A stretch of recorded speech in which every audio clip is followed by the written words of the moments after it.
every week as we bring you clearer pictures of happenings around the world as the editor picks the latest information. For those burning issues, get full details every week as we bring you clearer pictures of happenings around the world as the editor picks the latest information.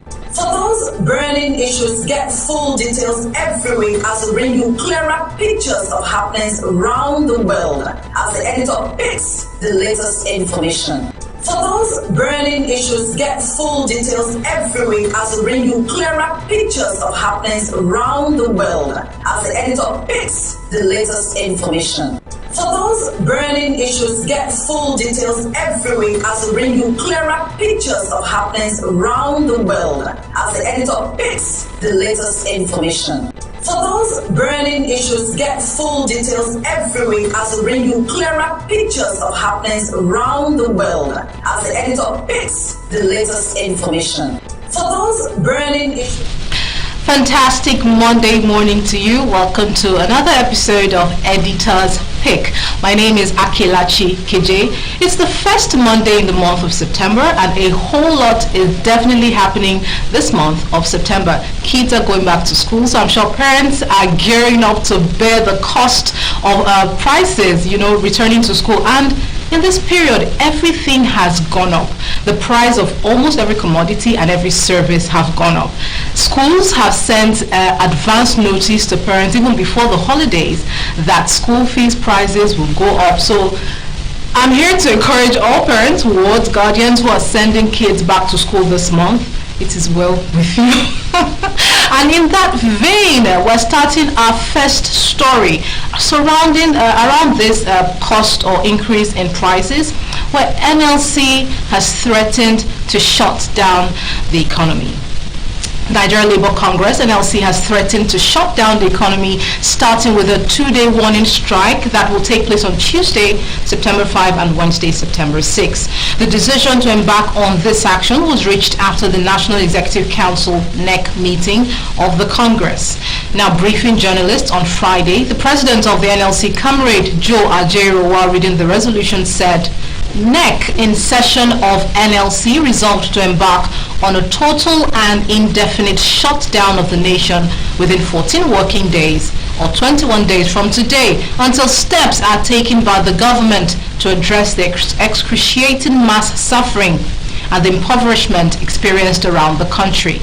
He continued by saying to commence a 2-day warning strike on Tuesday and Wednesday, 5th and 6th September 2023 to demonstrate our readiness for the indefinite strike later in the month, and to also demand that the state vacates the illegally occupied national headquarters of the National Union of Road Transport Workers, NURTW. Now, the NLC has also resolved to embark on a mass protest and rally in Imo State within September. Labour has also raised the alarm over what it has described as renewed onslaught by the government and its agents against labour unions. NLC President Ajero explained that the proposed strike action was necessitated as a result of the government's deliberate neglect and disregard to engage the relevant stakeholders through channel of social dialogue. He said the federal government has refused to engage and reach an agreement with organized labor on critical issues on the consequences of the unfortunate hike in prices of petroleum, which has unleashed suffering on Nigerian workers and masses. He continued by saying that there is a renewed onslaught against trade unions and its leadership by states and its agents across Nigeria. The police, under the instruction of some certain forces peddling the name of the President of the Federal Republic of Nigeria, have illegally invaded and occupied the national headquarters of the National Union of Road Transport Workers, NURTW headquarters, seeking to install its own executive. And that's, yes, from the NLC. They are telling us that this week, Tuesday, that's tomorrow and Wednesday, will be warning strikes before they embark on what they term an indefinite strike. We know that is going to really cripple and shut down the economy, as they have proclaimed, as the headlines have proclaimed. And now we want to try to put ourselves in the shoes of Nigerian workers. Yes, indeed, prices have gone up. Prices, like I said, of major commodities and services have gone up as a result of the hike in fuel price and the removal of fuel subsidy. So NLC has been at the forefront of fighting against what they term anti-poor policies of the President Tinubu administration. And they're also saying that the palliative efforts put in by federal government and also state governments are inadequate to address the mass sufferings, again, of Nigerians. So let's see how this week is going to pan out with the warning strike and then also with the indefinite strike. And I'll cue in my OD now to play the film for this story.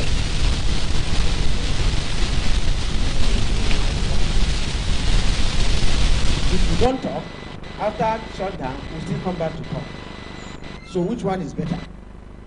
I want you to understand how we work. Even at the last minute, last hour, if we don't talk, after shutdown, we still come back to talk. So which one is better? I want you to understand how we work. Even at the last minute, last hour, to the expiration of our ultimatum, the trade unions will talk. If we don't talk, after shutdown. All right, now moving away from the NLC story, we bring you a very interesting story that happened over last week as well. Talking about airline operators, what happened in the aviation industry. Now, a little background, the new Minister for Aviation, Festus Keyamo, suspended or announced a suspension of the project Air Nigeria. Now, airline operators of Nigeria have expressed their commendation and support for the Minister of Aviation and Aerospace Development, Festus Keyamo's decision to suspend every activity related to the implementation of Nigeria Air, the national carrier, and other projects. The association stated this in a statement by its spokesperson, Professor Obiora Okonkwo, on Friday. Now, according to the statement, the AON thanks the minister for showing rare courage and great patriotism in order to save Nigeria from further embarrassment in the aviation industry. Keyamo had while on a visit to the Murtala Mohammed International Airport, Lagos, on Thursday, suspended the Nigeria Air and Airport Concession Project until he briefs Mr. President on his findings. The statement partly reads, "We, the entire membership of the airline operators of Nigeria, commend the Minister of Aviation and Aerospace Development, Ologun Festus Keyamo SAN, for suspending every activity related to the organization of operationalization, of Nigeria Air. And by this action, the minister has displayed rare courage and great patriotism to save Nigeria from further embarrassment in the aviation world." Now, aside from stakeholders in the aviation industry, it was evident to everyone who had followed developments around Nigeria Air project under the immediate past administration that the idea was not only ill thought out, but also lacked any modicum of transparency. It was therefore no surprise that the House of Representatives Committee on Aviation, which investigated the process and purported launch of Nigeria Air on Friday, June 2nd, 2023, described it as a fraud. Okonkwo further noted that the AON, along with other stakeholders in the aviation industry, had long held the belief that the Nigeria Air project under the previous administration was ill thought out and lacked transparency, adding that his sentiment was reinforced by the House of Representatives Committee's decision on aviation that called the project a fraud.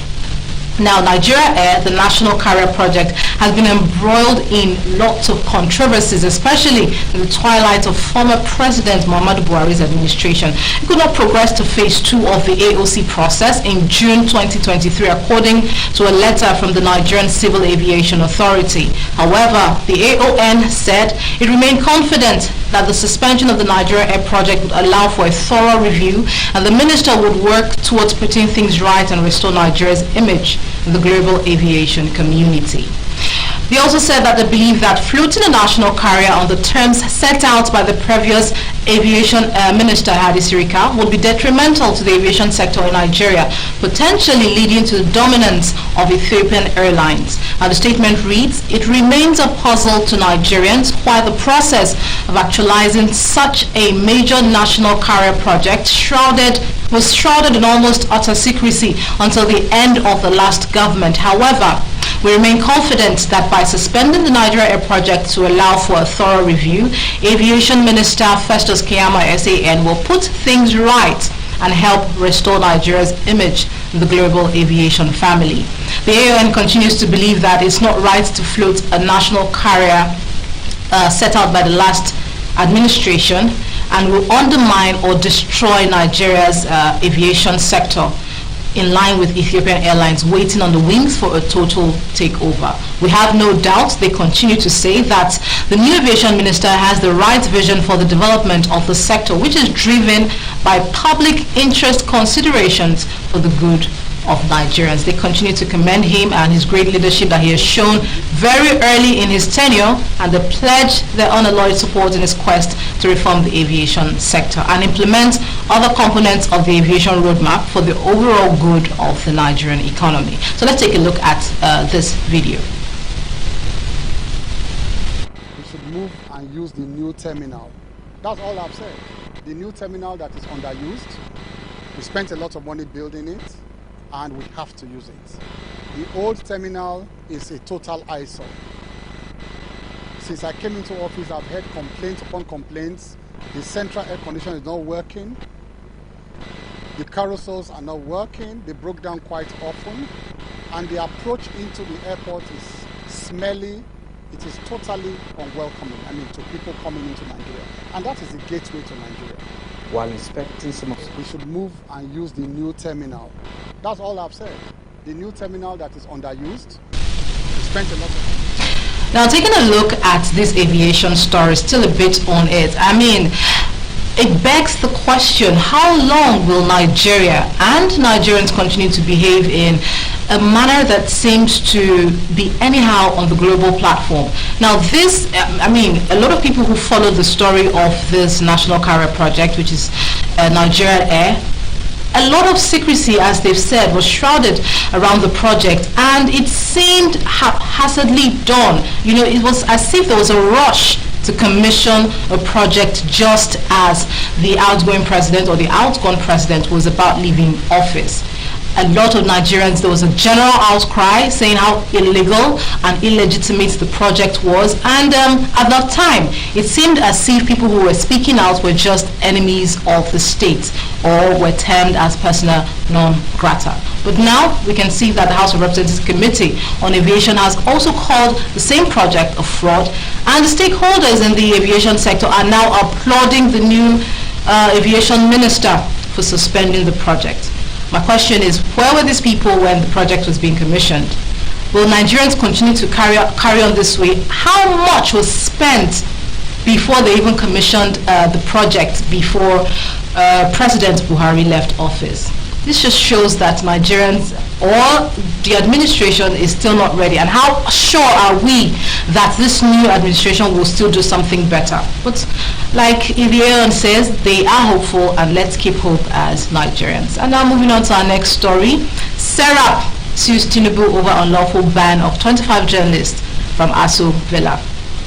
The Socio-Economic Rights and Accountability Project, SERAP, has sued President Bola Tinubu over the unlawful ban and withdrawal of the accreditation of 25 journalists, including Vanguard correspondents and media houses, from covering the presidential villa. Now, the suit followed the expiration of a 48-hour ultimatum issued by SERAP to the federal government for the withdrawal of the ban or face legal action.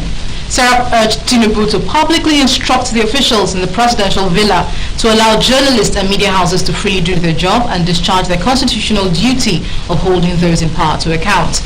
The federal government had on 18 August 2023 withdrew the accreditation tags of some 25 journalists and media houses from covering activities at the presidential villa, Abuja. The affected journalists were simply told at the main gate of the presidential villa to submit their accreditation tags. The banned journalists reportedly include those from Vanguard newspaper, Galaxy TV, Ben TV, MITV, ITV Abuja, Prompt News, ONTV, and Liberty. Now, other media personnel affected by this withdrawal are mostly reporters and cameramen from broadcast, print, and online media outlets.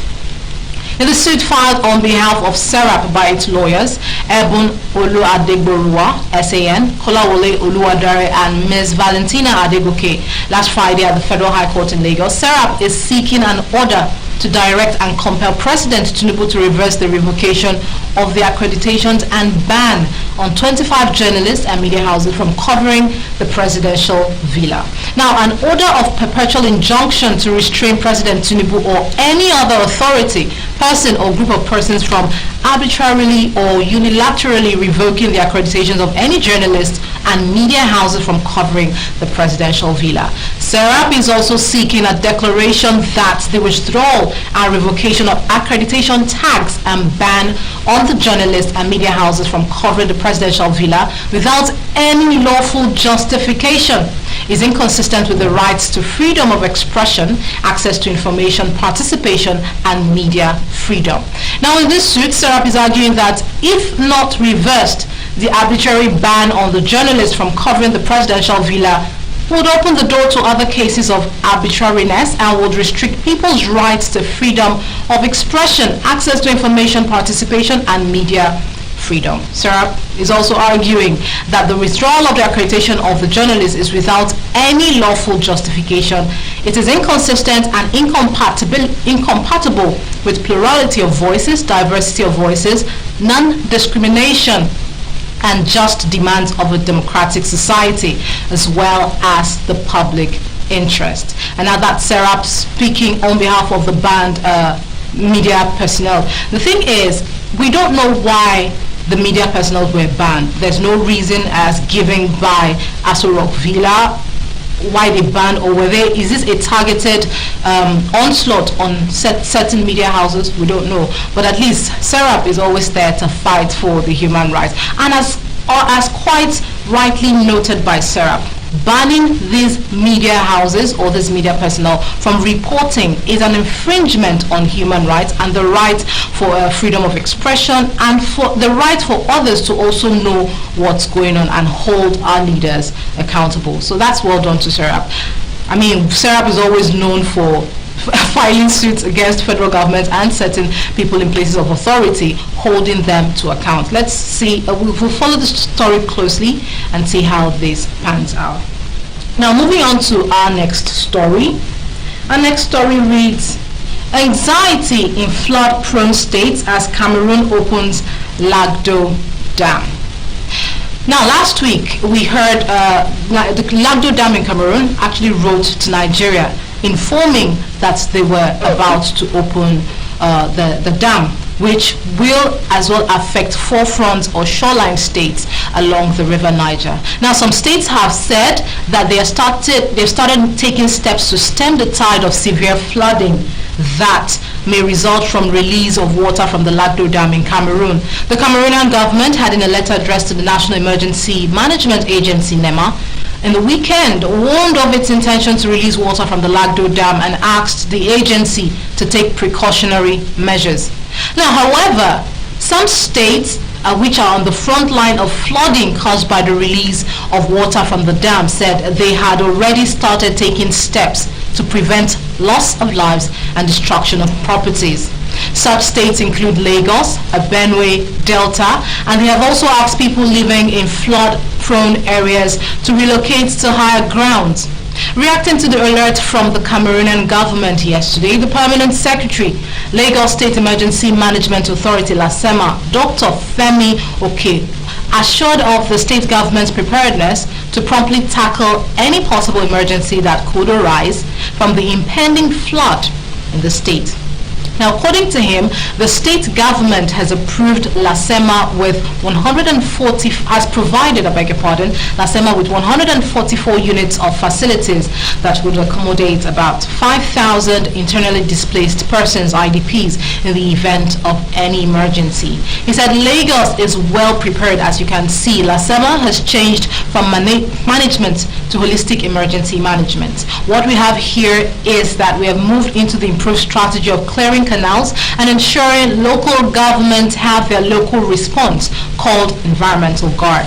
Now, the purpose is to ensure effective clearing of tertiary drainages and environmental gang clearing, the secondary drainage, thereby complementing each other simultaneously. We've met with the 57 local government chairmen on the need to put all primary emergency responders on alert. We are fine-tuning and strengthening our local response mechanism. He goes on to say that we have carried out risk analysis, resource mappings, opened directories in each council to know the vulnerable people in terms of emergency situation. Now, all these measures are geared towards ensuring a swift, prompt, and effective response.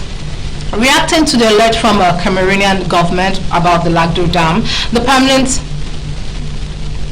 reacting to this report, more states are also sending out warnings, like River State also have a warning playing out on major media houses, informing residents in affected local government areas that they need to take precaution and measures. But the question is, the efforts by this state government, how sufficient is it to tackle potential? I use the word potential because we don't know the extent to which the flooding will go this year as opposed to last year. How effective are these efforts that the state governments have put in place? The state government's preparedness to promptly tackle any possible emergency that could arise from the impending flood in different states. How effective are these policies? That's what we're asking, really. But now let's move on to our next story. Oh, we have a film for this story, so please, my OD, kindly cue in the film.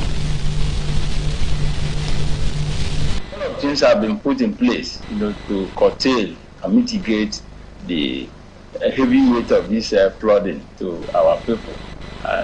Issues of the silting of the gutters in some of our metropolitan towns and cities. We have also canalized the Omok River and some other creeks. And also the state government, in conjunction with some emergency agencies, NEMA and all that, are also doing their best, bringing some relief materials. We also have so many relief materials put in place, awaiting the problem. A lot of things have been put in place, to curtail and mitigate the heavy weight of this flooding. And now moving on to our last story on today's episode of Editor's Pick, we bring you Gabon coup erodes democracy in Africa. Now, democracy's recession in Africa gathered momentum on Wednesday when military officers staged another coup in Gabon, to the consternation of the international community, claiming that last weekend's presidential election that returned the incumbent to power was massively rigged. The military overthrew Ali Bongo, who had been in power for 14 years. Now, the putschists elevated a general, Brice Nguema, head of the Republican Guard in the charge of presidential security and a relative of the deposed Bongo, to the post of head of state. They put Bongo under house arrest and also arrested his son, Bongo Ondimba, whom they accused of treason. After the July 26 military coup in Niger Republic, this is a dire warning that democracy is endangered in Africa. Rightly, the coup in Libreville has attracted global rejection. ECOWAS chairman, Nigeria's President Bola Tinubu, condemned it, warning that contagious autocracy is spreading in Africa. The African Union and the European Union and the United Nations were also unanimous that the military should reinstate Bongo. The Commonwealth described the coup as deeply concerning, and their message is appropriate. Military dictatorships are an aberration. They are also horrible and often more corrupt than the civilians they overthrow. The coup in Gabon is the 7th in Africa in the last 3 years. And now this confirms the alarm raised recently by the UN Secretary General Antonio Guterres of an ongoing epidemic of coups in Africa. Since 2020, soldiers have overthrown democratic government or other military juntas in Chad, Mali, Burkina Faso, Sudan, Guinea, Niger, and now Gabon. Now this put democracy in a fragile moment. However, democracy remains the best form of representative government available to mankind. It sustains freedom, inclusion, and socio-economic growth as seen in the Western democracies and emerging economies like South Korea and Taiwan. Africa is in a political dilemma. Since the end of July, ECOWAS has been preparing to deploy military force to oust the usurpers in Niger who accused the detained president, Mohamed Bazoum, of corruption and replaced him with a general, Abdurrahman Chichani. Now, as usual, jubilations accompanied Bongo's removal. People trooped out in Libreville and Port Gentil, and they are excited. Citizens of the countries are excited to celebrate the end of the 55-year-long Bongo dynasty. Now, we have a short film for this. Let's just cue this in.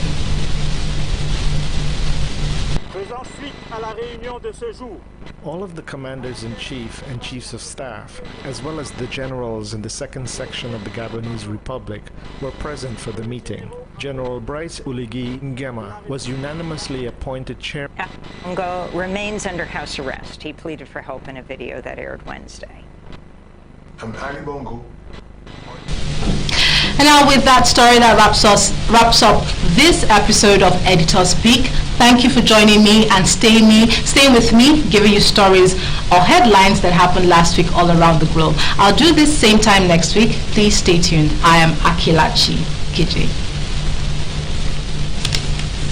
For those burning issues, get full details every week as we bring you clearer pictures of happenings around the world as the editor picks the latest information.